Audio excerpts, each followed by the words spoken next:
This show was first broadcast on Free FM 89.0, Hamilton, New Zealand's community access radio station. For more information on our station and our wide range of programs, visit freefm.org.nz.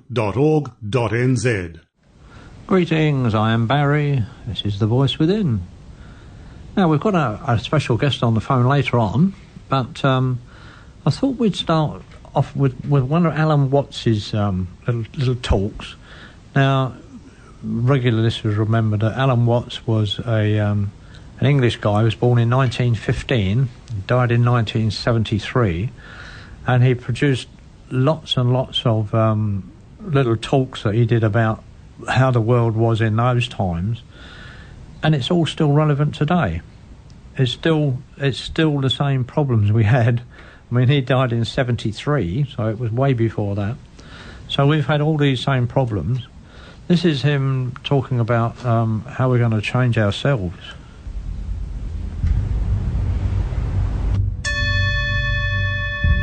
So it all comes down to this basic question, that human beings have for a long, long time been concerned about transforming their minds. Is there any way in which one's mind can be transformed? Or is it simply a process which is nothing more than a vicious circle? I could ask, why have you come here this afternoon? What were you looking for? Would it be too presumptuous of me to say that you were looking for help? That you hoped you would hear somebody who had something to say that would be of help and relevance to you as members of a world which is running into the most intense difficulty. A world beset by a complex of problems, any one of which would be bad enough. But when you add together all the great political, social, and ecological problems with which we are faced, they are appalling. And one naturally says, the reason why we are in such a mess is not simply that we have wrong systems for doing things, whether they be technological, political, or religious, but we have the wrong people. The systems may be all right, but they are in the wrong hands because we are all, in various ways, self-seeking, lacking in wisdom, lacking in courage, afraid of death, afraid of pain, unwilling really to cooperate with others, unwilling to be open to others. And we all think that's too bad. It's me that's wrong. And if only I could be the right person. Is this man going to tell me something that will help me to change myself so that I will be a more creative and cooperative member of the human race? I would like to improve. So in so many people's minds and from so many different angles, there is this urgent feeling that I must improve me. And this is critically important because it's obvious that, at least it's superficially obvious, that the way things are, we are going to hell fast. Now, in this question, can I improve me? There is the obvious difficulty that if I am in need of improvement, the person who's going to do the improving is the one who needs to be improved. And there immediately we have a vicious circle. All right, you want grace? Well, ask God, maybe he'll give it to you. And the theologian will tell you, yes, God gives his grace freely. He gives it to all because he loves all. It's here like the air. All you have to do is receive it. Or a more orthodox, a Catholic Christian would say, all you have to do is to be baptized, to take the holy sacrament of the altar, the bread and wine, the body and blood of Christ, and there is the grace right there. And it's given by these simple physical means so that it's very easily and readily available. Well, a lot of people got baptized, and it doesn't always take. People fall from grace. Why do they? You see, we're just talking about the same old problem, but we've put it a step up. But it's the same problem. How can I improve myself was the first problem. The second problem is, how can I accept grace? They're both the same problem. Because you've got to make a move which will put yourself out of your own control into the control of a better. If you don't believe in the Christian kind of a God, you can believe in the Hindu kind of a God, who is your inner self. You see, you've got a lower self, which you can call your ego. That's that little scoundrelous fellow that's always out for me. But behind the ego, there is the Atman, the inner self, the inward light, as Quakers would call it. The real self, the spirit, which is substantially identical with God. So you've got to meditate in such a way that you identify with your higher self. Now, how do you do that? Well, you start by watching all your thoughts very carefully, watching your feelings, watching your emotions, so that you begin to build up a sense of separation between the watcher and what is watched, so that you are, as it were, no longer carried away by your own stream of consciousness. You remain the witness, impassively, impartially, suspending judgment and watching it all go on. That seems to be something like progress. At least you're taking an objective view of what is going on. You are beginning to be in a position to control it, but just wait a minute. Who is this self behind the self, the watching self? Can you watch that one? It's interesting if you do, because you find out, of course, that this is just as the problem of grace is nothing more than a transposition of the first problem. How am I to be unselfish? By my own power. It becomes how am I to get grace by my own power. So in the same way we find that the watching self or the observing self behind all our thoughts and feelings is itself a thought. That is to say, when the police enter a house in which there are thieves, the thieves go up from the ground floor to the first floor. When the police arrive on the first floor, the thieves have gone up to the second, and so to the third, and finally out to the roof. And so when the ego is about to be unmasked, it immediately identifies with the higher self. It goes up a level, because the religious game is simply a refined and highbrow version of the ordinary game. How can I outwit me? How can I one-up me? So, if I find, for example, that in the quest for pleasure, the ordinary pleasures of the world, food, sex, power, possessions, all this becomes a drag, and I think, no, it isn't there. So I go in for the arts, literature, poetry, music, and I absorb myself in those pleasures. And after a while, they aren't the answer. So I go to psychoanalysis, you see. And then I found out that's not the answer. I go to religion. But I'm still seeking what I was seeking when I wanted candy bars. I want to get that goodie. Only I see now that, of course, it's not going to be a material goodie. All material goodies fall apart. But maybe there's a spiritual goodie that's not going to fall apart. But in that quest, the quest is not different from the quest for the candy bar. Same old story. Only you've refined the candy bar, made it abstract and holy and blessed and so on. You see, the reason you want to be better is the reason why you aren't. Shall I put it like that? We aren't better because we want to be. Because the road to hell is paved with good intentions. Because all the do-gooders in the world, whether they're doing good for others or doing it for themselves, are troublemakers. On the basis of kindly let me help you or you'll drown, said the monkey, putting the fish safely up a tree. See, because sometimes doing good to others and even doing good to oneself is amazingly destructive. Because it's full of conceit. How do you know what's good for other people? How do you know what's good for you? If you say you want to improve, then you ought to know what's good for you. But obviously you don't, because if you did, you would be improved. So we don't know. So you see, here again, the problem comes out in genetics. We do not really know how to interfere with the way the world is. The way the world actually is an enormously complex, interrelated organism. When you come out with beautiful eyes, blue or brown or green as the case may be, you don't congratulate yourself for having grown one of the most fabulous jewels on earth. So it's just eyes. You don't account it a virtue. To see, to entertain the miracles of color and form. But that's real virtue. Virtue in the sense, the old sense of the word, as strength, as when we talk about the healing virtue of a plant. That's real virtue. So in a way, the moral or the immoral of these considerations is that if you are really aware of your own inner workings, you will realize there's nothing you can do to improve yourself. And this also goes for society. We can change society.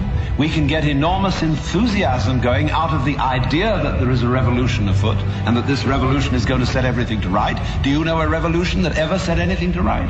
Whether the revolution came from the left wing or from the right wing? So, let's look at this thing from another point of view, which you will at first think highly depressing. Let's supposing we can't do anything to change ourselves. Suppose we're stuck with it. Now that is the worst thing an American audience can hear. There's no way of improving yourself, because every kind of culture in this country is dedicated to self-improvement. So here's the situation, you see. There is no, the whole idea of self-improvement is a is a will-o'-the-wisp and a hoax. That's not what it's about. Let's begin where we are. What happens if you know beyond any shadow of doubt that there is nothing you can do to be better? Well, it's kind of a relief, isn't it? Seeing that there isn't really anything we can do to improve ourselves or to improve the world. If we realize that that is so, it gives us a breather in the course of which we may simply watch what is going on. Watch what happens. Nobody ever does this, you know. And therefore, it sounds terribly simple. It sounds so simple that it almost looks as if it isn't worth doing. But you ever just watched? Watch what's happening and watch what you are doing by way of reaction to it. Just watch it happen. And don't be in a hurry to think you know what it is. You think this is the material world. Well, that's somebody's philosophical idea. Or maybe you think it's spiritual. That too is somebody's philosophical idea. This real world is not spiritual. It is not material. The real world is simply... So could we look at things in that way? Without, as it were, fixing labels and names and gradations and judgments on everything. But watch what happens. Watch what we do. Now, you see, if you do that, you do at least give yourself a chance. And it may be that when you are in this way freed from busybodiness and being out to improve everything, that your own nature will begin to take care of itself. Because you're not getting in the way of yourself all the time. You will begin to find out that the great things that you do are really happening.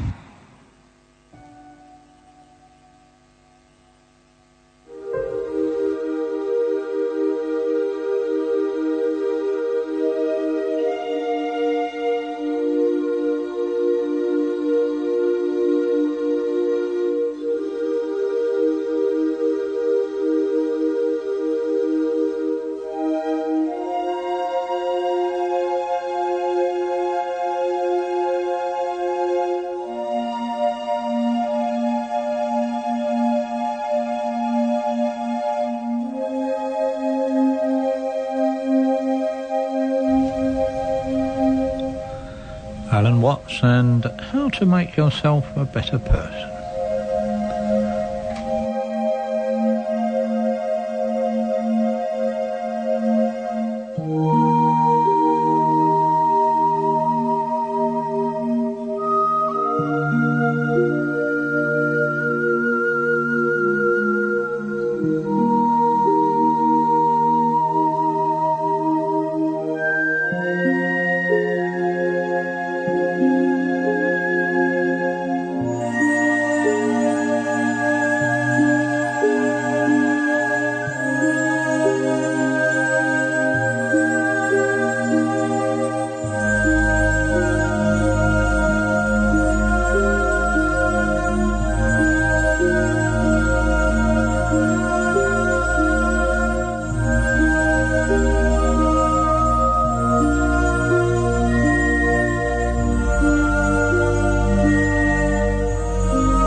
Now, this is a track called One in the Field from our friend Jeffree Clarkson, who, that's the title track of one of his albums, One in the Field. And you heard Alan Watts there talking about meditation. And this is a nice segue into the guest we have on the line, who happens to be not only Jeffree Clarkson. Hello, Jeffree, how are you? I'm good, thanks, Barry. How are you? All right. We're a bit far away. So, you're back in New Zealand just for, a couple of weeks or so, having shifted over to Aussie. How's things going with you? Pretty good, really. In Melbourne, I'm just... I went over there in November last year, and I didn't really have a plan of what I was going to do. I just wanted to go over and get a sense of what the energy was like in the kind of health and well-being industry, I guess you could say. So I've been doing that since I arrived, pretty much. Right, okay. And but you're still on the net. You've got a big presence on the net, haven't you, with your meditation? Well, I think that's the part of what I do that's probably gone forward. In terms of the promotion of the music, I haven't played any live performances as I used to in New Zealand. I've really been focusing on the internet and on social media and all those sort of avenues, which I never had a chance to really get into while I was in New Zealand because I was so busy out there in the world. So it's been an opportunity to, get the internet going a bit better, get that level of communication going a bit better, and at the same time enjoy a new city and check out what the possibilities are for the live performance once I get going. Yeah, right, okay. Yeah, because there's lots of changes in, modern technology now. Things are really changing, eh? Well, they have been. It's been a real roller coaster ride in the music industry, and it doesn't matter what sort of music you play. And it's been a real roller coaster, and you've had to keep up with the changes, really. But life out there in general, technology is having a big effect, a big impact on life in general. And I think in terms of the health and well-being, higher consciousness, if you like, meditation market or that lifestyle is changing as well, yeah. Okay. Yeah, because, we were taught you can do it anywhere, anytime. You don't necessarily need to go to somewhere to meditate, do you?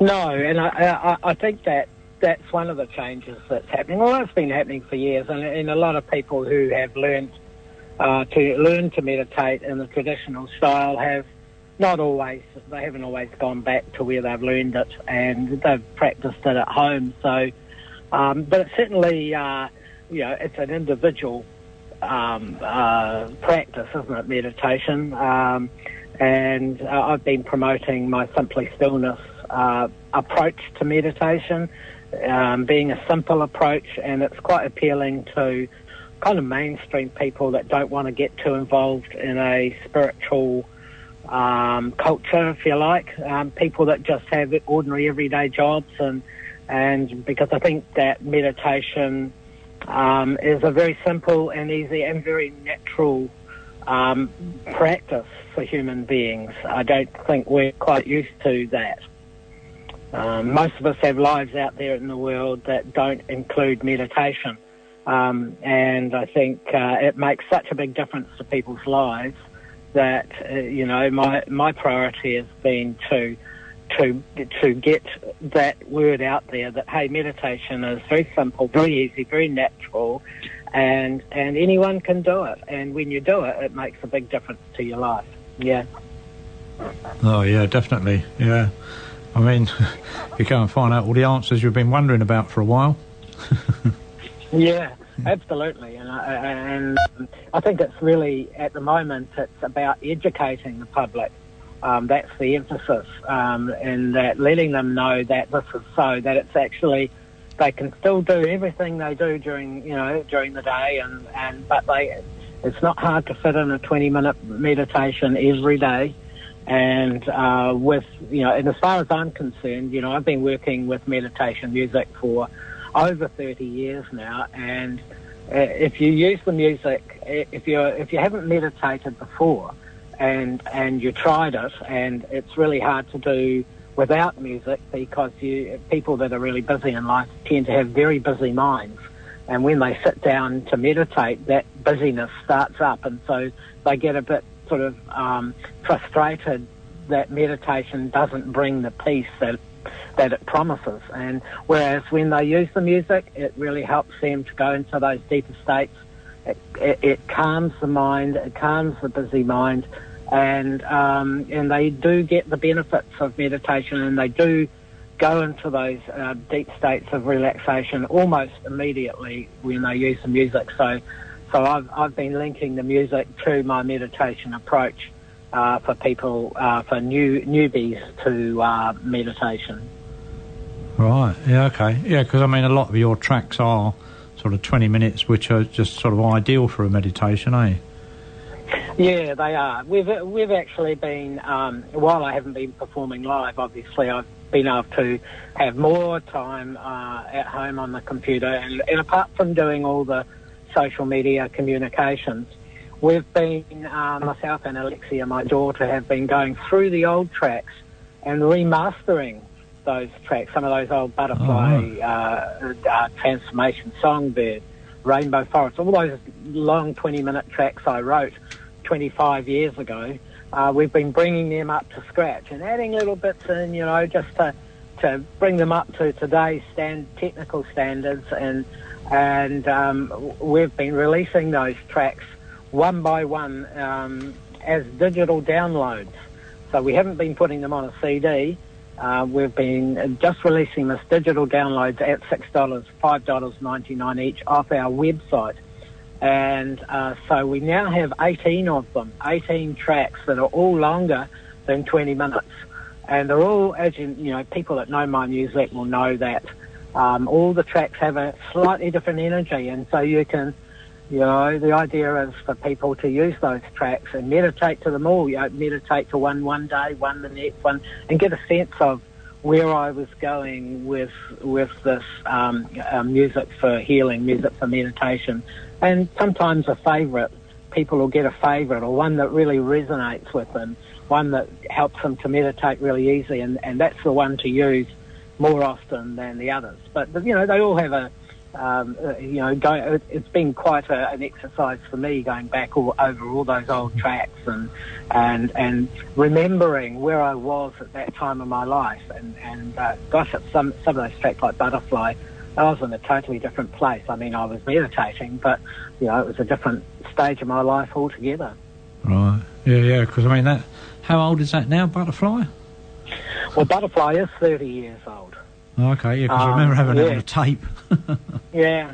Well, this is the 30-year anniversary for Butterfly. And we have actually, the CD now has a new cover after all that time, because Eden, my second daughter, has put, she's an artist and a graphic designer, and so she's gradually working her way through updating all the album covers. So, and remembering, of course, that, even though my music sold really well in here and in Australia, the rest of the world really didn't see it. The only way that the rest of the world knew about my music was through the internet or through word of mouth. And so I used to get sales of my music overseas, further than New Zealand and Australia, but not very many. So this is going to be the basis of, this is one of the reasons I went to Melbourne, is to launch something worldwide so that the rest of the world could hear the music. And some of that music is like we just said, it's over, it's 30 years old, up to 30 years old. So, and there's quite a story with it too. But it certainly helps with meditation and a lot of the healing arts, just to have that music playing very lightly in the background, it just changes the whole vibration. So very interesting in music that a music played slowly and quietly could be so powerful to people. We tend to associate power in music with heavy rock or rock and roll, which is overtly powerful. but this music is just as powerful in a more covert way. But at the end of the day, you end up being overtly a much better person for it. So, yeah. Yeah, because I remember you saying years and years ago about if we could get that sort of music into all the lifts and all the offices and everywhere around the country, would be a whole completely different outlook on life, eh? Yeah, I think so. And you know, having worked with the music now for 30 years, and a lot of people have been doing research and the way that higher consciousness, if you like, has been evolving. Now the music has an even more powerful application, because we're talking about how the music affects ourselves, you know, what happens in meditation now. It's always happened, but we just know now that when you sit down with this music and meditate, because, you know, you're reducing the function of all the different organs in your body and all the tissues, and everything's slowing down. Probably the heart is even slowing down, but the heart is probably the only thing moving in your body when you meditate. But with that, and everything comes back to its primary position. So every cell in your body, almost every cell in your body is in a state of relaxation. And at that point, the cells become very coherent. In other words, they all line up together because they're all doing the same thing. They're all relaxing. Whereas when you're running and talking and doing all things, cells are all doing different things. But when you're meditating, they're all doing the same thing, except for the heart, of course. But, you know, even that's slowed down a lot.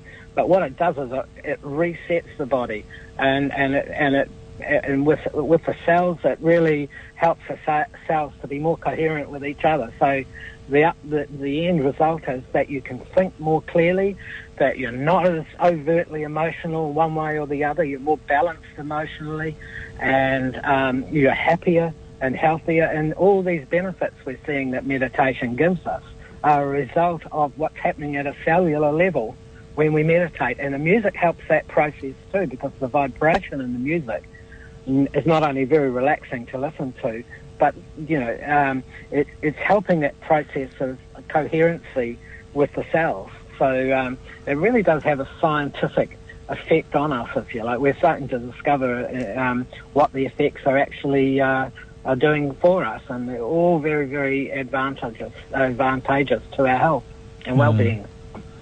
Yeah, right. We were talking with Dr. Eric Pearl last week from the Reconnection, and he was saying the same thing about cells are mainly fresh air, because all the gaps in between the neutrons and the you know, all the little parts of the atoms of a cell, and you can just tune those. And I mean, the vibration of the music is obviously going to change them, the same as Professor Emoto found out with water, where you can put your intention or your thought or talk into the water and change the physical state of it. I think there's some amazing things have come out. There's been some wonderful people have launched their particular angle at this, and now we're seeing some great advances in human knowledge, if you like, around cellular science, or, you know, and we're all better off for it. It's interesting because the analogy of how we are ourselves. You know, there's no, you know, sometimes if we look in a mirror, we see ourselves and we think we're a person, and we are a person. You know, we're one person. But in actual fact, when you look at yourself in the mirror, and if you can see everything, you see all of yourself, then you're looking at 60-odd trillion cells, you know, about 1,800 times the population of the Earth. And you're looking at all these cells, and all those cells are like a part of a team. They're all working together to be you, to function as a human being, to think, to walk, to talk, to sit, to sleep, to eat, all those cells are doing that, and it's really, and so, you know, we're seeing with all the problems that humans have been through in the last 100 years, trying to tackle the problem of, you know, being at peace, of abundance, and we're seeing a lot of imbalance in people, and what happens? We're seeing cellular diseases like cancer suddenly arise. Well, they're not so suddenly, they've been around for 100 years, but it's only been since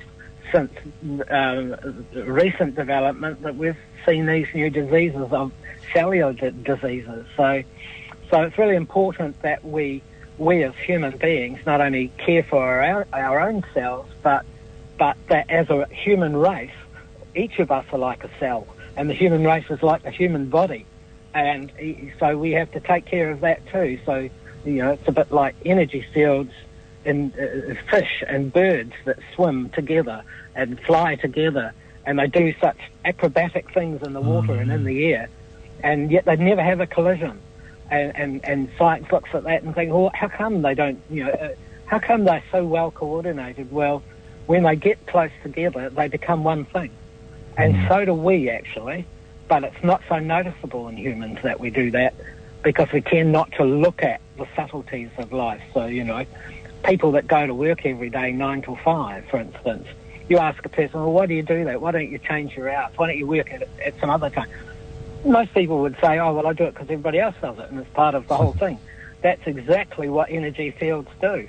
And I think people that take responsibility for their lives, that care for their health and well-being, that take responsibility for that, are thinking outside the square. In other words, they're resisting that urge to just do what everybody else is doing and find out what it is they're here to do and do that, because that's how the human race is going to advance. And when enough people do that, then the whole energy in human consciousness changes, because there's got enough people thinking that way. And I think, one of the ways that we can do that is to meditate. And because when we're meditating, you can guarantee that when you sit down to meditate at home, there's at least 1 million people in the world that are doing exactly the same thing. And when you go into that state of meditation, you're actually linking with them at an energy field level. And whatever it is you're meditating on, and usually it's peace and love, and they're doing that too. So we're getting this wave of peace and love going through human consciousness. And when it gets big enough, everybody will start to think that way. And that's the amazing thing. And, people will wake up in the morning that have never thought about it before, and they'll suddenly find themselves thinking, oh, I must go and meditate, I must go and do yoga, I must look after my life, I must eat better, I must start taking responsibility rather than blaming other people. People will just wake up with that thought one morning because of all the rest of the people that are meditating and doing that sort of thing in their life. So it's going to be a very magic time in the next, 5 years, I think, where everybody's expecting things to go downhill and have wars and problems. Actually, it could be quite the opposite. It could be such an amazing thing would happen in human consciousness if we can get people meditating every day. So that's where I'm going with what I'm doing now. That's what I want to take out there. Yeah, I know lots of things have changed over the recent times. We've got a magic picture arrived on Facebook today of all these little children pushing a skip off the edge of a cliff, and in the skip was Bush and Clinton and Obama and all the guns and all the war stuff. Get rid of it, and all these little kids are just get away. We're going to change the world, basically. I think today's generation don't care too much for what's happening in the world today. No. I think they have a different consciousness, and I think that's exactly what will happen. They'll just do it differently. But I think it's a gradual, incremental process. Each time, parents have children, and then children have children. Each time those generations pass, we get a wee bit closer to going to where we want to be, to our potential. And we've been heading there for hundreds of thousands of years. Humans have been heading there. That's what we've wanted. And I think we've just been, the whole evolution of the human race has been a learning curve. And I believe we're going to... The thing is, right now, we've got a situation where technology could completely take over the world, and everybody will suffer as a result. But the truth is, if we can get together as a human race, technology could be the most wonderful thing. And, I love it with the music. It enables me to bring out those ideas deep inside me. And, I couldn't have done that at any other time in human evolution. in the past, I mean. So, but we need to get together first. We need to be able to manage technology and make sure we're not hurting the planet with it, and make sure it's not hurting people, but it's enhancing people's lives. It's not just there for some people to make money. It's not there for some people to feel like they're better than others. You know, in order for evolution, for technology to become a wonderful thing into the future, us humans need to have it together. And then technology will change and we'll be able to do amazing things inside 100 years, I believe. I think so. I mean, a few years back, you could only listen to me if you lived in basically just around Hamilton and just, the part of North Island. But now anybody with a computer anywhere in the world can listen to me live. Yeah, they can. It's changed amazingly, eh? Yeah, well, I've started doing the meditate in. That's the word meditate and the word in with 2 N's. Yeah. As a live meditation to try and encourage people to meditate and also to have a group meditation experience. So what we do in that is we focus on one aspect, and for us it's peace, it's about bringing peace into human consciousness, inner peace.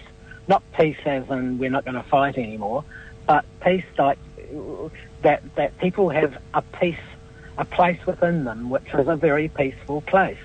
And if we project that into human consciousness, then that moment where everybody starts to feel a bit more peaceful will happen sooner.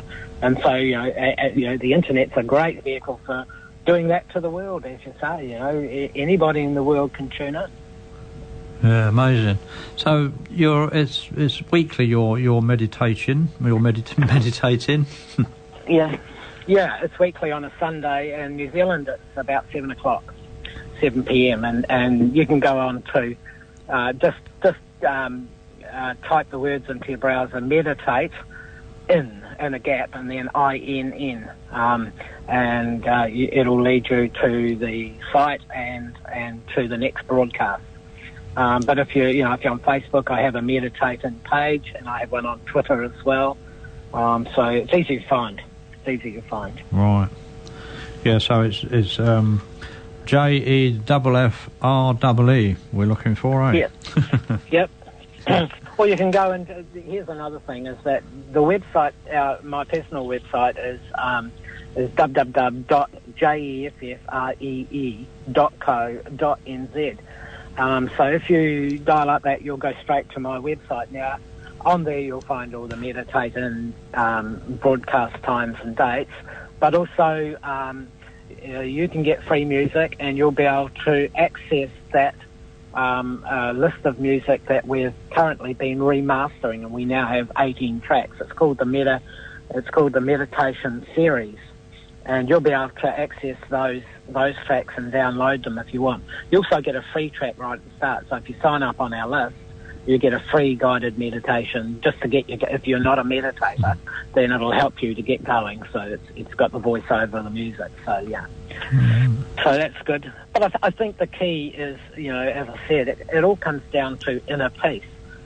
One person's inner peace, and the world isn't going to change by someone standing up saying, "Hey, we all need to do this." The world, this change in the world, this change will be from within each person. There won't be a dictator or anybody standing up with a new idea. We've all got the ideas within us, and we all need to access it in our own lives in our own time. And that's the way I believe this is the way the world will continue, is that everybody takes that level of responsibility. And what that does is it engenders a feeling of that the person makes a difference in the world. The truth is that we all make a difference just by being here. We don't have to do anything. We make a difference just by being born. And, the fact that we're now seeing homeless people and poverty at probably its worst it's ever been in the first world, that should not be there, because the first thing we should be doing is looking after our family, our human family, and making sure that is the first thing that does not happen, that everybody who's born to the earth actually will never have a problem with money. They'll never have a problem having a roof over their head or food on their table or clothes or warmth. Those things are met automatically. And when people take that responsibility, that will happen.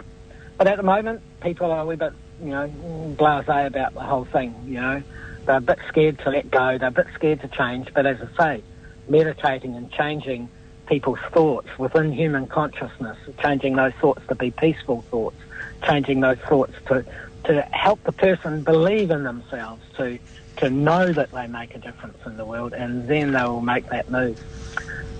Yeah. Yeah, right. Yeah, because there's a couple of mantras that a couple of things appeared on Facebook. I get a lot of stuff from Facebook. And there was a couple of tracks that just appeared recently, which I'll keep using.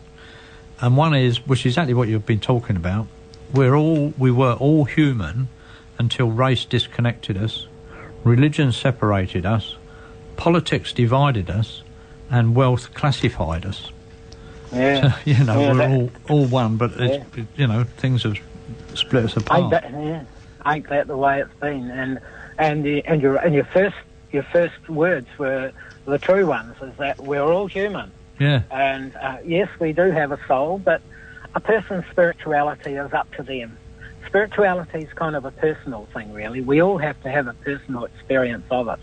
Whereas what you've said with the church is that it's tended to hijack that and say, well, you can only be spiritual if you come to church, like a physical place. Or you believe this, or you believe that. In other words, they're trying to dominate that particular area of life. But in truth, a person's spirituality is within them, and it's their business. But as human beings, that's where we interact with each other. And that's where we need to take care of each other for the good of humanity. And, there are a lot of things that environmental things that we need to take care of. We can't just take stuff out of the earth and not put anything back in it. That would be one of the first changes, I think. Yeah, hopefully so.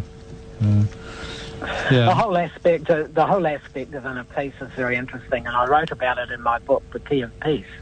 If you haven't got that book, In the Key of Peace, it's available on the website, and I totally recommend you read it. It tells you about my story. It's a bit of an autobiography in some ways for the first few chapters, and then it talks about all the music I wrote, where I was, and what the inspirations were behind the music.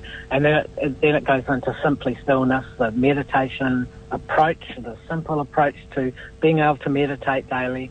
And then there's a few philosophies at the end. But the whole book pivots on one aspect of life, and that is that within us we have this very, very peaceful place within us, all of us. Most people don't experience it, but those who do meditate certainly run into it, and that they become peaceful people. And that aspect of life, which is this incredibly profound, peaceful area of our consciousness, is something that happens right at the beginning of our life, at the beginning of our consciousness. And as early as when we were one cell old, imagine that, we were just one cell, and each cell in our body actually has its own consciousness. It's not like what we experience as a human being is a far deeper, wider consciousness of one cell. The one cell, you could say, might be more instinctual, but it still has a consciousness. And when we were one cell old, we were able to perceive, and what we experienced at that level was this profound state of peace. It's a state of peace that is so powerful. It's an amazing state of peace.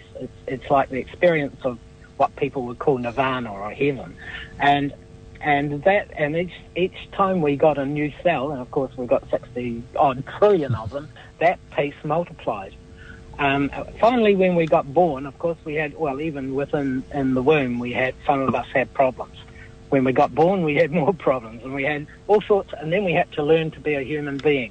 And we had to do all the stuff about educating ourselves, about being educated, about, driving a car, cooking food, doing, all the stuff. And so being in that total peaceful experience actually got pushed back because we couldn't keep it and be a human being, which is the big challenge in life. So then as we grow up, we have to reclaim that peace that's within us.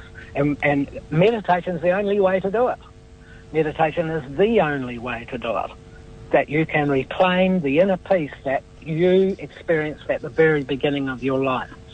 And that's what happens to people when they meditate. They reclaim that moment, that continuing moment of peace that they had. And then they feel complete. And somehow that pieces their whole life together and they become far more contented, far more happier. Their immune system becomes stronger as a result and they become healthier. And so, it's a simple equation, and people out there in the world who are very reliant on science and technology to look after their health need to hear this, that it's not about science. Sure, science is a factor in it, but the intuition we have needs, our creativity, our imagination is such a powerful thing. Our mind is so powerful that we can make ourselves well just by believing it. And this aspect of life needs to come through, the placebo of life. Yeah, right. Yeah, because they've always said that unless you've broken your arm or something is really broken, don't go to the doctors.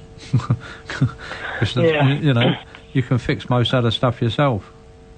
Well, up to, before there were doctors, there used to be witch doctors, but they were more like natural therapists, actually. Yeah. But we made it through hundreds of thousands of years without doctors.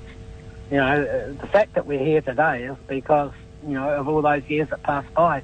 And there were intuitive wisdoms that came to us before science and technology came along, and they were deep. And when people didn't have to worry about science in life, they were far more intuitive. It's only the fact that we have to go to school and be trained to be human beings, and we learn this rational, logical side of life, and we exercise our left brain, forget our right brain. And in the right brain, of course, is the creative, the holistic side. And for most people living in the world today, their mind is completely out of balance. So they've got this well-exercised left brain and a right brain that doesn't do much at all. There's nothing there, and by meditating, it begins the process of bringing that back into balance. So you get to trust your intuition. You get to not only trust it, it brings information to you. The brain is not the repository of all the information we have. It's just the antenna. All the information in the universe is around us, and the brain detects it and brings it in. Then we get it. It's a bit like writing this music that I've been doing for 30 years is really a form of channeling. And what's being channeled is everything around us, I'm channeling music out of the air around me. And, ironically, as a child, that's where the music came from. When I was 4, 5, 6 years old, I experienced hearing music coming from all around me. And there were no musicians anywhere. I was on my own. And I remember that later in life when I started to meditate. But it's interesting that the music came from around me, and that's where it is. That's where all information is, and we access that through our intuition. And intuition is actually a form of intelligence. But rational intelligence is such an important thing in the world today that we've forgotten how to be intuitive. And actually, intuition doesn't have much credibility to a scientist, and that is wrong. Modern holistic practice medicine is so good for people, and yet doctors and hospitals don't want to know about it. Yeah. And I find it almost incredible that when you go to hospital, the food they have in the hospital is the worst food in the world. Some of the hospitals are starting to improve it, but hospitals should always have the best food. They should be helping people to cook properly. They should be helping. Hospital, when you go to hospital for something went wrong with you, you should come out knowing how to meditate, knowing how to do yoga, knowing, some sort of, holistic exercise that you continue doing in your life that avoids you having to go back to hospital.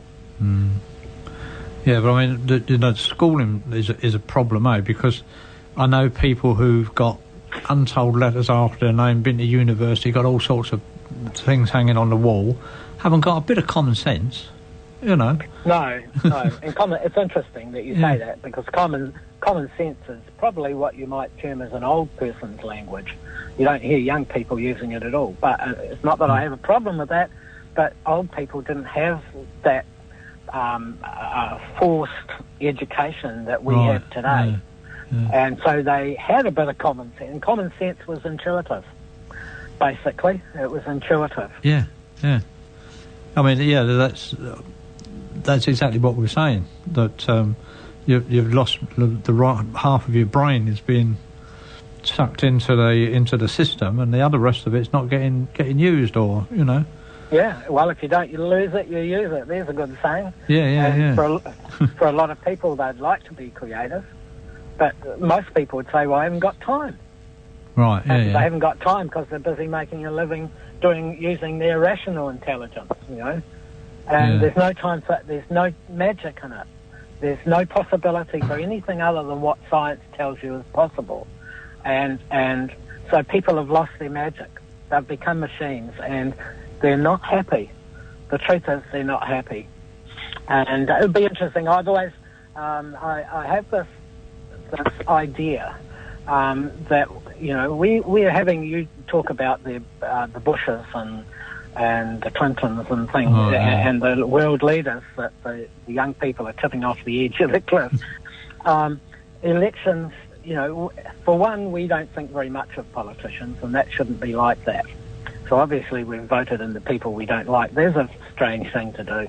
But one of the things I believe should be done, and it should be done at the next elections, is there should be, I'll say a party, but there should be a place where if you don't like the people that are put forward, if you don't like voting, say, in New Zealand for National, for Labour, for Greens, or New Zealand First, if you don't want to vote for any, you don't think any of them are the ones you would vote for to lead the country or to manage the country, then you should be able to register your vote with not a party, but in a census that says you weren't happy and you didn't vote for anyone, so your vote's going here. And what would happen is that that vote should be recorded. So at the end of when the elections and the party gets in, that's it. There's a record of so many thousand people that weren't happy with any of it. And that should be recognised, and then the government or the party should turn around to those people and say, well, what is it that you want? And so it gives a voice to the people that don't have a say, that feel they don't have a say. And I think it would be the change of politics, the beginning of the change, because I think that the number of people who are not happy with any of it are probably quite huge. Yeah, I'd imagine so. Well, it's certainly reflected in the elections that New Zealand has had in the last, 10 or 15 years, and that we've had a very low turnout for voting. Yeah. And so this would encourage all people to vote. It would be somewhere where they could put their tick that would say, well, I don't want this, I don't want that, I don't like any of this, and I want to make it known that that's how I feel. So I'll vote for here, the census, the no vote, if you like. Yeah, right. And that is recorded, and at the end of the elections, that is recognised. That there was these many people in New Zealand, out of 100% of people that could vote in New Zealand, there were this percentage or this number of people that didn't like the options. And I think that is really important, because if democracy is going to move forward and move in the way that the people would like, then it has to be there. And I think I'd like to see it at all elections worldwide, and I think it would be a step forward, because then you'd have, people would be able to come forward with creative and interesting, a lot of people don't vote because they don't, they might be too poor or something, and they might be thinking, well, this is not fair, so-and-so down the road or in the next suburb can, they're earning $150,000 a year and I'm only getting $10,000. What's the story? We're both equals, You know, we're both human beings, so and it would start dealing to that. And so I think I'm thinking how that could be done. It needs to be a consensus thing, so it needs to be a lot of people behind it at the beginning. But anyway, it'll be interesting to see. But I think that would be a step forward. Yeah, no, it's a good idea. That I like that. Yeah. It'd have to be a compulsory vote, though, Because at the moment people are voting by not voting, so I can't be bothered. They're all the same. I'm not going to bother to vote. Well, it's all those people who've not got a say. Yeah, that's true, and you're right. It's not compulsory to vote in New Zealand, but it doesn't matter, because if people knew that they could tick a box that said they weren't happy with any of the options, they'd probably do it, and that number was being recognised. In other words, that number would be divulged. That would be a way to get most people to the polling booth. It just wouldn't be a figure that the government would like to have around them. And it needs to go out there. The people need to put that number out there and say, no, we're not happy. And then the government can say, well, can work on that. They can say, well, no, because what government wouldn't want to get more votes? And so they'd say, well, what do you want? And so, and so I think, whereas in Australia, of course, voting is compulsory. You're not allowed not to vote, and you can be fined for not voting. So again, in Australia, if they had that option, again, it would measure the amount of people that felt coerced into voting. They had to go and vote, and their option would be to exercise. I don't like any of them, and so this is my vote. I'm voting for this, which says that I didn't like all the options. I think it could be a great thing, and it can measure. I think worldwide it would be the beginning of new energy in democracy, and it would be the end. It would spell the end of poverty and violence and crime, because eventually you'd be able to make everybody happy, and why would they want to commit a crime? You know, crime would be way down. If everybody was getting a roof over their head, food, clothing, and there was a basic living, a standard of living for all people, then people would be much happier. Yeah, it's interesting that Australia. I mean, if you're required to vote, when I've got to go and vote, so I'll go in there. Now, what shall I do? Oh, I'll just tick anyone. You know? Oh yeah. Yeah. There's all sorts of things. Yeah. People go in and just scribble all over it and write comments on it.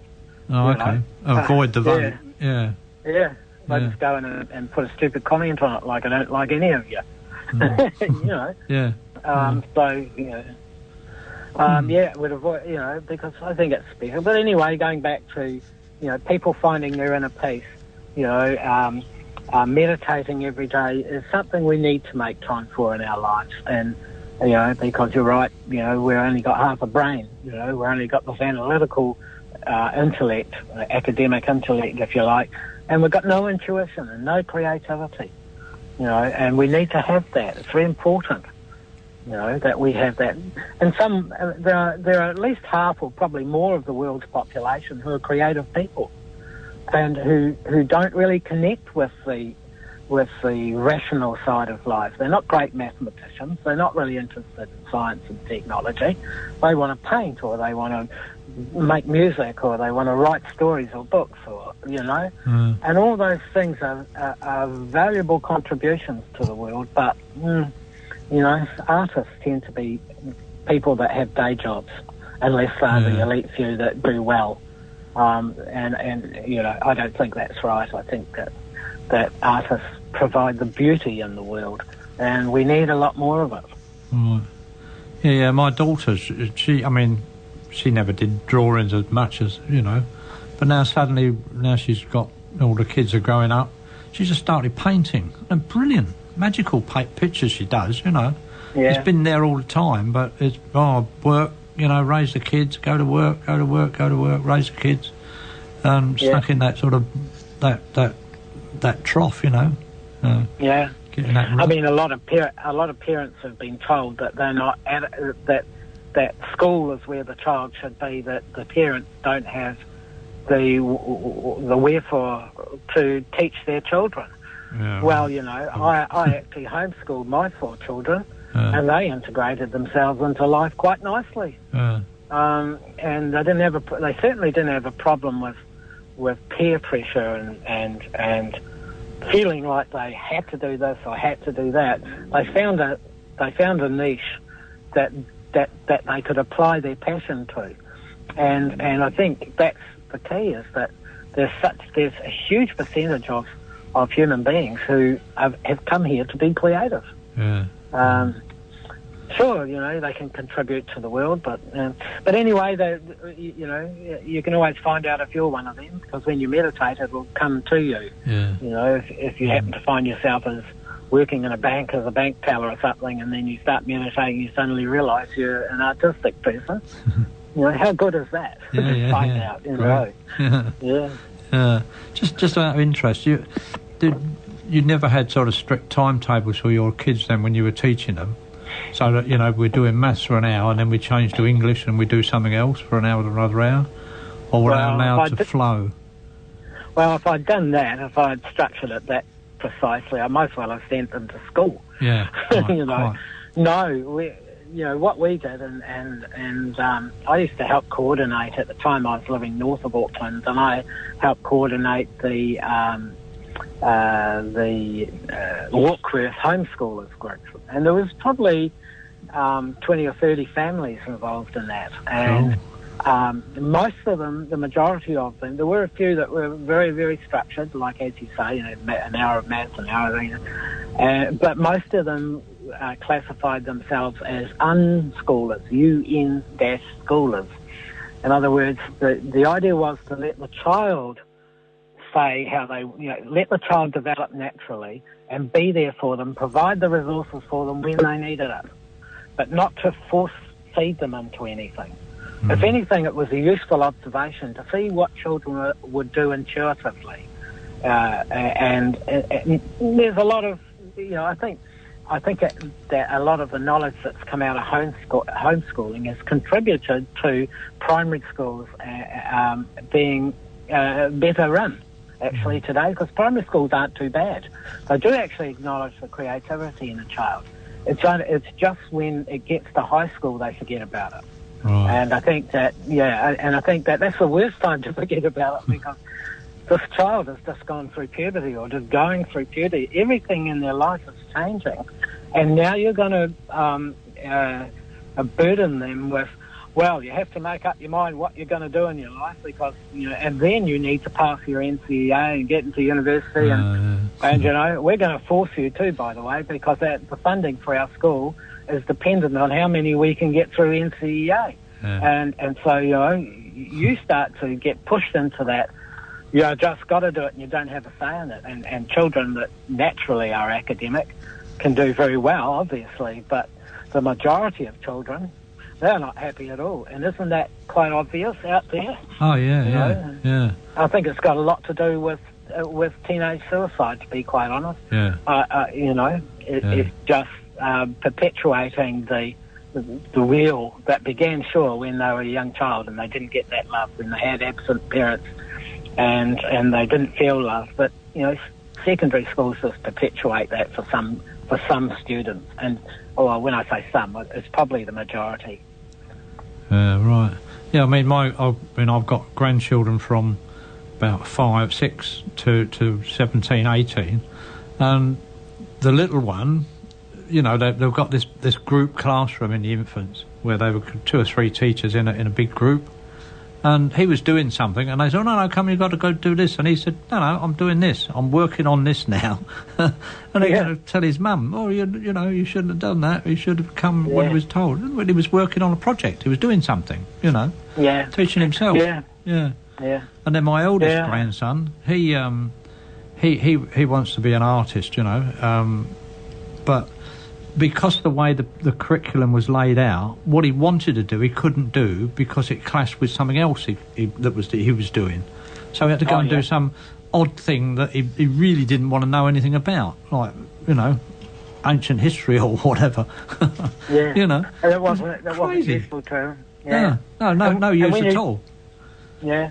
No application. No, that's quite true. And they push all this stuff into teenagers' head, and they forget it a couple of days later, you know, and then they flunk their exams because they had to learn something they weren't interested in. Yeah.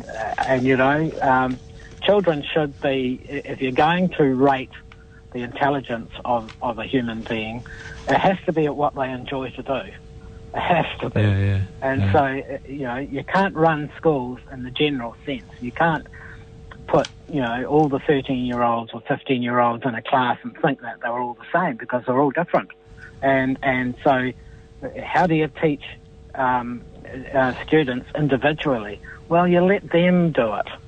And you just, and as a teacher, you just keep an eye on them, be there for them when they need you with all your knowledge, and typically that's the homeschooling model, is to do that. And the children that are homeschooled come out every bit as good, if not better, than schooled children, and that's a fact. And you know, the research is starting to show that now. But as I say, primary schools and younger people's schools tend to be a lot better than they are advancing. It's just secondary schools seem to be going the other way because of the pressure of passing, because of the pressure of money and finance. And I don't think a lot of you know, you're turning a teenager off life right at the beginning of their life when they're just going through puberty, which should be the most exciting time of their life. Yeah. And you know, I'm a firm believer that when a child is starting to go through puberty, they have a year off school. You know, they find that, you know, they don't have the distraction of school. It doesn't matter when you do your schooling. You know, I've got an 18-year-old boy, and he never really, he went to school at year 11. And he didn't really relate to school that much. You know, he learned a bit, but he's really on a learning curve now that he's 18 and he's left school. Because he's really interested in something now, whereas at school they were trying to make him succeed in this and make him succeed in that, and he wasn't really interested in some of those things. He just wasn't ready.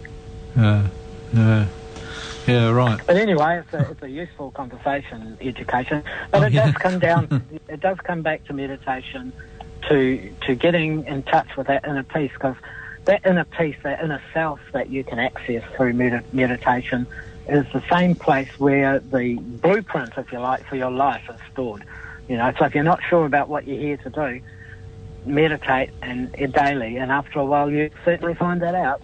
It'll just come to you, and it'll be gold-lined and flashing, you know. So, and then you can and then continue to meditate as you develop it. You know, most of my creative ideas come through meditation. Right. Yeah. Okay. Yeah, that's why this radio show was called The Voice Within. You know, it's brilliant. It's the whole thing that we talk about all the time. You know. Yep. Yeah. All right. Well, we're running out of day like we usually do, and then all these chats. So we've got the book. We've got your book out. We've got your CDs, which are. I mean, we've got the books and CDs in our shop. Yep, you do. But then there's the website you can go to and download tracks from there. Yeah, we've got our remastered tracks, and I suggest to people, if they like my music, even if they have the CDs of my music, to go in and start downloading the tracks. They might already have, but they've been remastered, and that's made a huge difference, particularly for meditating too. And download those tracks and get a collection of them, so that you can just have one day, one the next, another one the next, and you'll get to know the feeling of each track, and then you'll be able to choose the meditation that you want to have. So, yeah, and so join up. All you need to do is go into our website at www.jeffree with 2 E's .co.nz and join up to the list.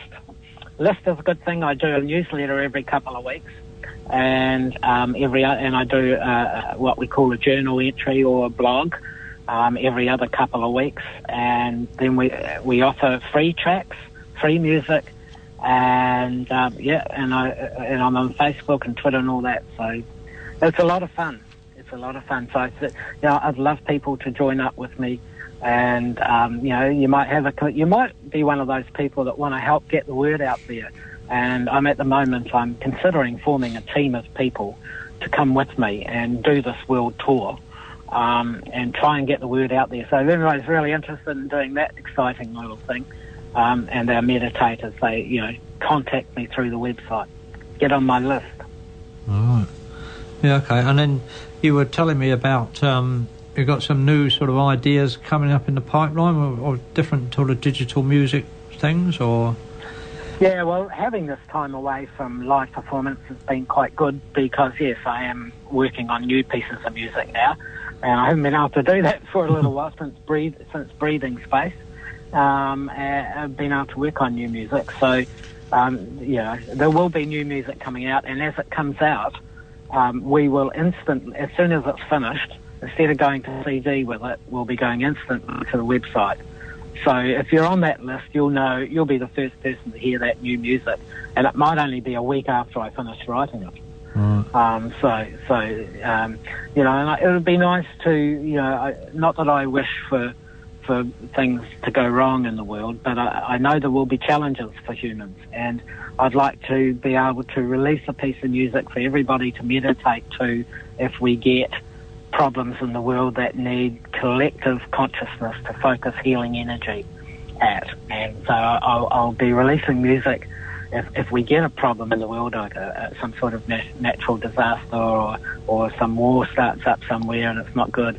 I'll be getting a piece of music out straight away, so that'll help people to focus on peace, help them to focus on healing whatever has happened.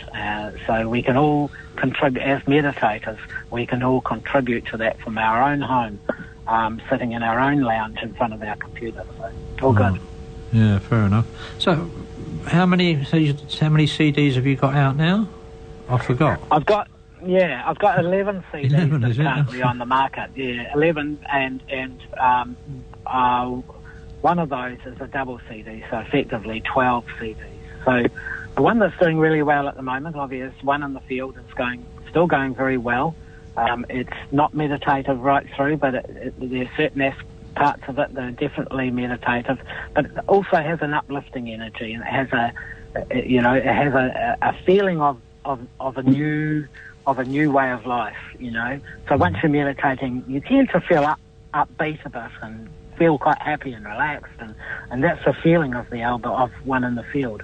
I also have Peace and Quiet, which is a double CD compilation, which is endless meditation for 2 hours. So you've got 2 CDs, an hour each, and you can just meditate whenever you like, anywhere in those. And it's I've got all sorts of people using that music. I've got lots of therapists who come back to me saying, I use that in my clinic, and people just love it, and so if you're wanting something just that's very flat and meditative right through, then Peace and Quiet, the double CD album Peace and Quiet, is absolutely perfect, and so they're the ones we're still focusing on at the moment.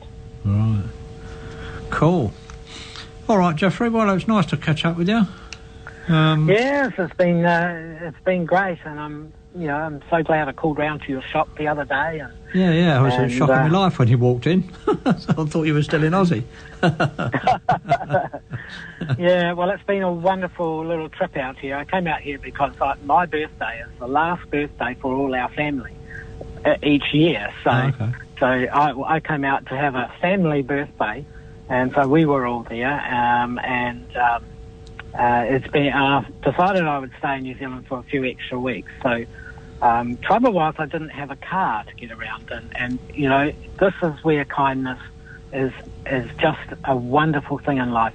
One of the people on my list said, well, I'm going to hire a car for you for these 3 or 4 weeks, and that was no small amount of money.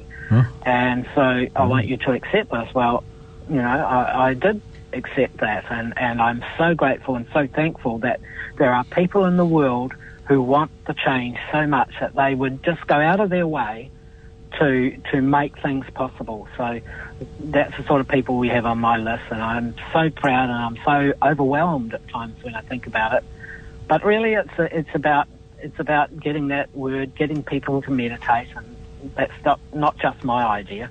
there are hundreds of thousands of people trying to do this in the world today. So I'm just one of them. But you know, we all give it 100% when we get a goal. We give it 100% and walk our talk. I think that's the way to go. Yeah, that's right. It's all right talking the talk. You got to walk it as well, eh?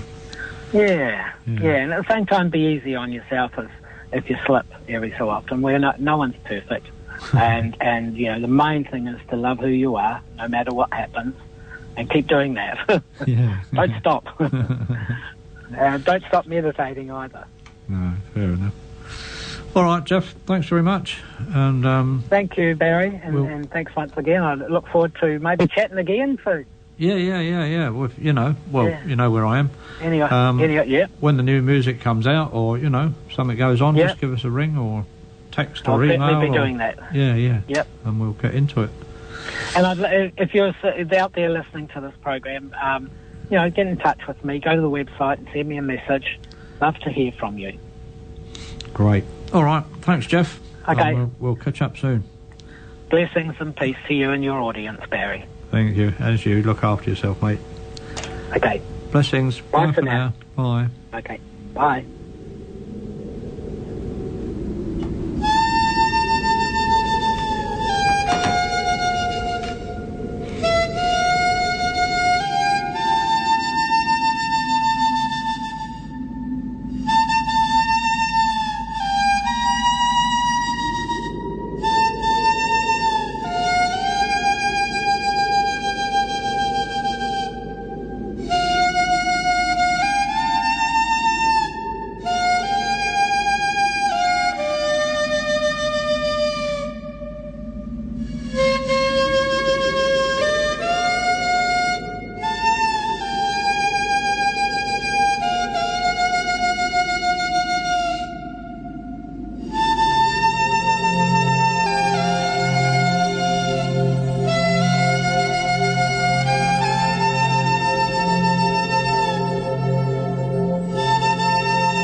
This is one of Jeffree's from his album, the one in the field.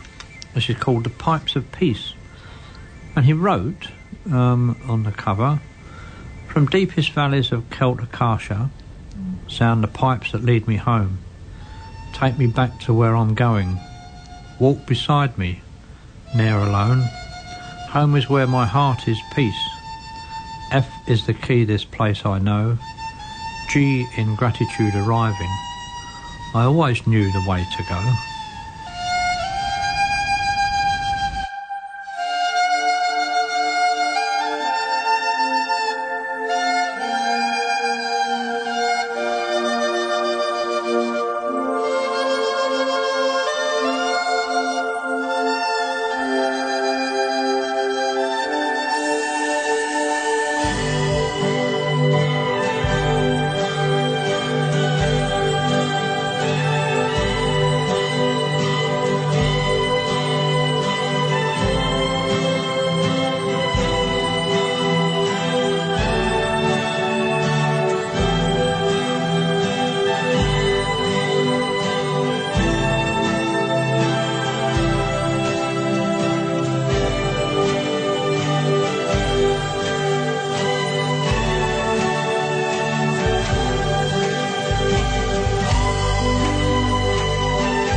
Don't forget, if you want some of Jeffree's music, you can call into Infinity down in Anglesey Street. We've got the music there. We've also got Jeffree's book as well. And if you're interested in auras, on Saturday we have a lady who's doing aura photography. So you can come in and get your aura photographed. So you tell what sort of aura you've got, and then she'll give you a reading as well. To go with the picture, with the photograph of you. So there you go. Otherwise, Jeffree's website, www.jeffree, Jeffree, and catch up with him there or download some of the music. I am Barry. It's been the voice within. Shalom, Namaste, Hakite, Masalam. May your God go with you.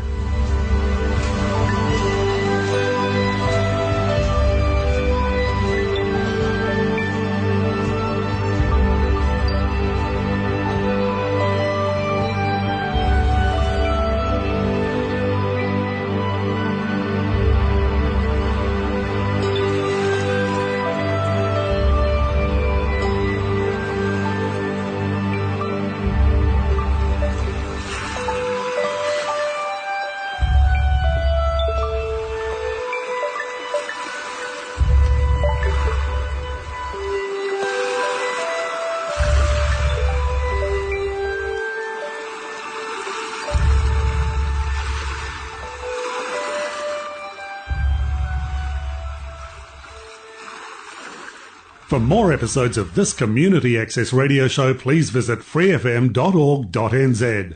Thanks to New Zealand On Air for making this podcast possible by funding the Access Internet Radio project.